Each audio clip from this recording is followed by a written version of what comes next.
Emotions hinder our ability to assess the pros and cons of situations, make correct decisions, and develop the right behavioral strategy. This issue is often faced by neurotics, individuals with chronically elevated levels of anxiety. It's worth noting that this cannot be cured with pills.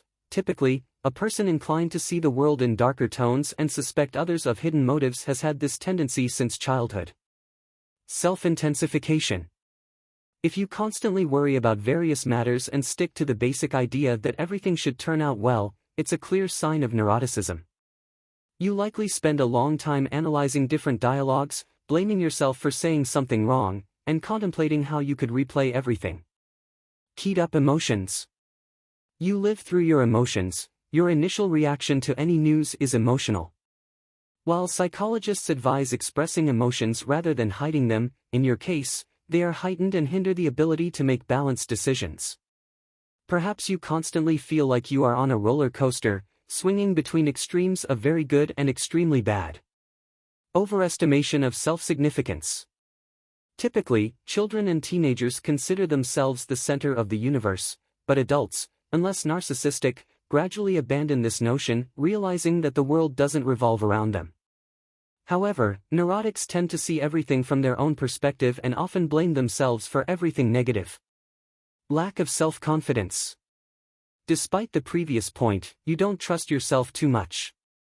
Often, it's due to low self-esteem, making you constantly think you made a mistake, confused something, or ended up in the wrong place at the wrong time. It's as if you are constantly upset with yourself for being who you are. Viewing the world through dark glasses. Not literally, of course.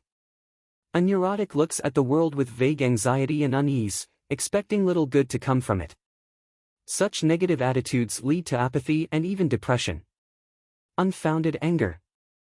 Anger and irritation are defense mechanisms of the psyche. To get rid of overflowing negative emotions, a person resorts to sarcasm and passive aggression, affecting everyone around. But once the caustic comments end, the neurotic feels melancholic again. Yes, neuroticism is more about a person's temperament, but it's worth working on certain habits as they don't have a positive impact on health.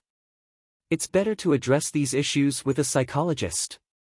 The habit of worrying excessively, with or without reason, increases the risks of asthma and eczema, is linked to irritable bowel syndrome, and can lead to problems with the cardiovascular and immune systems. Cognitive functions are also under scrutiny. Constant stress negatively affects the brain's ability to function. Ultimately, anxiety and fixation impact a person's productivity. They learn and work less effectively. Personal life is also at risk. Neurotics often interpret situations unfavorably, react strongly to their partner's statements, and initiate conflicts.